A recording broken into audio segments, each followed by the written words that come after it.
Hi friends, അപ്പോൾ നമുക്ക് ഇന്നത്തെ വീഡിയോയിൽ ഈ ഒരു സാരി യൂസ് ചെയ്തിട്ട് ഒരു പ്ലീറ്റഡ് സ്കേർട്ട് എങ്ങനെ സ്റ്റിച്ച് ചെയ്യാമെന്ന് കാണാം. ഈ സ്കേർട്ട് ഞാൻ ഓൾഡ് സ്കേർട്ട് യൂസ് ചെയ്തിട്ട് അങ്ങനെ അളന്നാണ് സ്റ്റിച്ച് ചെയ്യാൻ പോകുന്നത്. അപ്പോൾ ഫസ്റ്റ് നമുക്ക് ഈ അളവിൻ്റെ സ്കേർട്ടിൻ്റെ ഇറക്കം ഒന്ന് അളന്നെടുക്കാം. അപ്പോൾ നമ്മൾ ഈ ഓൾഡ് സ്കേർട്ട് നമ്മൾ അളന്നെടുക്കുമ്പോൾ ഈ സ്റ്റിച്ചിങ്ങിൻ്റെ ഒരു 1/2 ഇഞ്ച് മുകളിൽ നിന്ന് വേണം അങ്ങനെ അളക്കാൻ.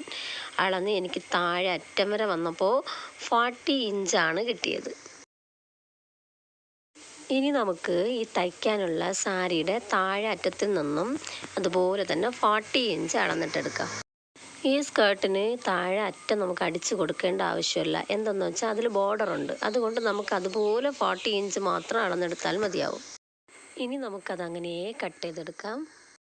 ഞാനതങ്ങനെ അറ്റം വരെ ഒന്ന് കട്ട് ചെയ്തെടുത്തിട്ടുണ്ട്.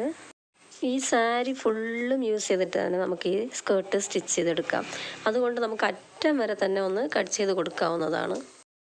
എനിക്ക് ഈ സാരിയിൽ ശകലം ഡാമേജ് ഉണ്ട്. അതുകൊണ്ട് ഞാൻ ഇതുവരെ ഒന്ന് സ്റ്റോപ്പ് ചെയ്യുന്നുണ്ട്. അതുപോലെ തന്നെ നമുക്ക് സ്കേർട്ട് സ്റ്റിച്ച് ചെയ്യുമ്പോൾ നമുക്ക് വേറെ ഒന്നും ജോയിൻ ചെയ്ത് കൊടുക്കാനില്ല. മുകളിൽ മാത്രം ശകലം പട്ട പീസ് ജോയിൻ ചെയ്യണം. അതിന് മുകളിൽ നമുക്ക് തുണി ബാക്കി ഉണ്ടാകും. അതുകൊണ്ട് അത്രയും തന്നെ മതിയാവും. അപ്പോൾ ഇതിൻ്റെ നീളം ഏകദേശം 4 മീറ്ററിനടുത്ത് ഞാനിതിൽ എടുത്തിട്ടുണ്ട്. ഈ സാരിയുടെ ഈ അറ്റത്ത് ശകലം പ്ലെയിൻ പീസ് ഉണ്ടാകും. ഞാൻ അത്രയും നമുക്കത് ആവശ്യമില്ല. അത്രയും ഒന്ന് കട്ട് ചെയ്ത് മാറ്റാം. ഇനി നമുക്ക് സ്റ്റിച്ചിങ് സ്റ്റാർട്ട് ചെയ്യാം. ആദ്യം നമുക്ക് ഈ ക്ലോത്തിൻ്റെ 2 എൻഡും ഒന്ന് ഡബിൾ ഫോൾഡ് ചെയ്ത് സ്റ്റിച്ച് ചെയ്ത് കൊടുക്കാം. അതായത് നമ്മൾ ഈ ഇറക്കത്തിനായിട്ട് അളന്നെടുത്ത 40 ഇഞ്ച് നമ്മൾ അളന്നെടുത്തുള്ളൂ. 2 വശമാണ് ഇതുപോലെ ഫോൾഡ് ചെയ്തൊന്ന് സ്റ്റിച്ച് ചെയ്ത് കൊടുക്കേണ്ടത്. നമുക്കിതിങ്ങനെ സ്റ്റിച്ച് ചെയ്യാതെയും സ്റ്റിച്ച് ചെയ്യാവുന്നതാണ്. പക്ഷേ ഈ ക്ലോത്ത് ആണെങ്കിൽ പെട്ടെന്ന് ഈ നൂലൊക്കെ ഒന്ന് പിരിഞ്ഞിളകി വരും. അതുകൊണ്ടാണ് ഞാൻ ഇങ്ങനെ സ്റ്റിച്ച് ചെയ്ത് കൊടുക്കുന്നത്. മറുവശവും അതുപോലെ തന്നെ സ്റ്റിച്ച് ചെയ്ത് കൊടുക്കുന്നുണ്ട്. നമുക്കിനി പ്ലീറ്റ്സ് എടുക്കാം. അതെങ്ങനെയെന്ന് വെച്ചാൽ നമ്മുടെ ഈ നല്ല വശമാണ് നമ്മൾ ആദ്യം എടുക്കേണ്ടത്. ആദ്യം ഇതുപോലെ ഒരു 2 അല്ലെങ്കിൽ 2.5, അത് നിങ്ങൾക്ക് എത്ര ആവശ്യമെന്ന് തോന്നുന്നോ അതനുസരിച്ചിട്ട് ഇതുപോലെ ഒന്ന് മടക്കി ഒരു പ്ലീറ്റ് എടുത്ത് സ്റ്റിച്ച് ചെയ്ത് കൊടുക്കണം. അത് ഫുള്ളും സ്റ്റിച്ച് ചെയ്യേണ്ട, പകുതി വരെ സ്റ്റിച്ച് ചെയ്ത് സ്റ്റോപ്പ് ചെയ്തതിന് ശേഷം വീണ്ടും അതുപോലെ തന്നെ പ്ലീറ്റ്സ് എടുത്ത് നമ്മൾ സ്റ്റോപ്പ് ചെയ്ത പ്ലേസ് വരെ അങ്ങറ്റം വരെ ഒന്ന് പ്ലീറ്റ്സ് ഇട്ട് കൊടുത്ത് വേണം സ്റ്റിച്ച് ചെയ്യാൻ. കണ്ടോ, ഇത് നമ്മൾ സ്റ്റിച്ച് ചെയ്യുമ്പോൾ സ്റ്റിച്ച് സ്റ്റാർട്ട് ചെയ്ത് പകുതി വരെ നിർത്തിയതിന് ശേഷം പ്ലീറ്റ്സ് അങ്ങറ്റം വരെ ഒന്ന് പിടിച്ചു കൊടുക്കണം.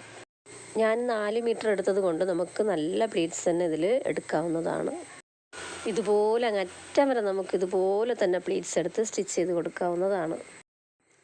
ഞാൻ എൻ്റെ ചാനലിൽ ഹാൻഡ് എംബ്രോയ്ഡറി വീഡിയോസ് അപ്ലോഡ് ചെയ്തിട്ടുണ്ട്. ഹാൻഡ് എംബ്രോയ്ഡറി പഠിക്കാൻ താല്പര്യമുള്ളവർ 1 by 1 അത് നോക്കി നിങ്ങൾക്ക് പഠിക്കാവുന്നതാണ്. എൻ്റെ ചാനൽ സബ്സ്ക്രൈബ് ചെയ്യാത്തവരൊന്ന് സബ്സ്ക്രൈബ് ചെയ്ത് കൊള്ളണേ. അതുപോലെ നിങ്ങൾ അതിൽ ബെല്ല് പ്രസ് ചെയ്ത് അതിൽ ഓൾ എന്നുള്ള ഓപ്ഷൻ നിങ്ങൾ കൊടുത്തിട്ടുണ്ടെങ്കിൽ നിങ്ങൾക്ക് ഞാനിടുന്ന വീഡിയോസ് ഉടൻ തന്നെ നിങ്ങൾക്ക് നോട്ടിഫിക്കേഷനായിട്ട് ലഭിക്കുന്നതായിരിക്കും. അതുപോലെ ആരി വർക്ക്, ബ്രൂച്ച് വർക്ക് ക്ലാസ് കൂടി ഞാൻ അപ്ലോഡ് ചെയ്യുന്നതായിരിക്കും. ആരി വർക്ക് ഞാൻ 1 by 1 ആയിട്ട് അപ്ലോഡ് ചെയ്യുന്നുണ്ട്. ഇങ്ങനെ പ്ലേറ്റ്സൊക്കെ സ്റ്റിച്ച് ചെയ്ത് കഴിഞ്ഞതിന് ശേഷം അതിൽ ഇതുപോലെ പിടിച്ച് വെച്ചതിന് ശേഷം നിങ്ങൾ അതിൻ്റെ വണ്ണം കറക്റ്റാണോ എന്ന് ചെക്ക് ചെയ്യണം. ഇനി നമുക്ക് മുകളിൽ വശത്ത് അതിൻ്റെ പട്ട ജോയിൻ ചെയ്ത് കൊടുക്കണം. അതിനായിട്ട് 5 ഇഞ്ചിൽ ഒരു പീസ് കട്ട് ചെയ്തെടുക്കണം. എന്നിട്ട് ആ പീസ് നമുക്ക് ആദ്യം സ്റ്റിച്ച് ചെയ്ത് അതിൻ്റെ പുറത്ത് തന്നെ ഒന്ന് ജോയിൻ ചെയ്ത് കൊടുക്കാം. ജോയിൻ ചെയ്യുമ്പോൾ ആദ്യം ശകലം ഒരു ഇഞ്ചിന് ഗ്യാപ്പ് അങ്ങ് ക്ലോത്ത് വിട്ടിട്ട് വേണം സ്റ്റിച്ച് ചെയ്യാൻ. അറ്റം വരെ സ്റ്റിച്ച് ചെയ്തതിന് ശേഷം ഇതുപോലൊന്ന് ഫോൾഡ് ചെയ്തിട്ട് ഇവിടെ അറ്റത്തൊന്ന് സ്റ്റിച്ച് ചെയ്ത് കൊടുക്കണം. ഇതിന് വേണ്ടിയിട്ടാണ് നമ്മൾ ശകലം ക്ലോത്ത് അങ്ങനെ വിട്ട് സ്റ്റിച്ച് ചെയ്തത്.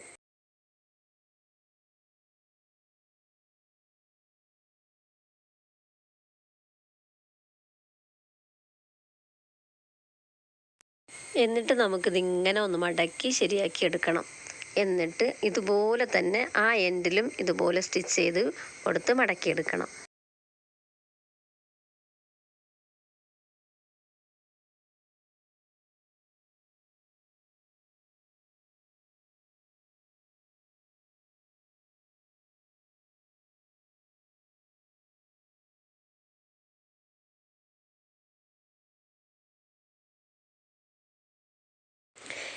ഇനി ഇതിങ്ങനെ മടക്കിയെടുത്തതിന് ശേഷം ഇതിൻ്റെ മുകളിൽ കൂടി ഇങ്ങനെ അടിവശത്ത് മടക്കി കൊടുത്ത് കറക്റ്റായിട്ട് വെച്ച് സ്റ്റിച്ച് ചെയ്ത് കൊടുക്കണം.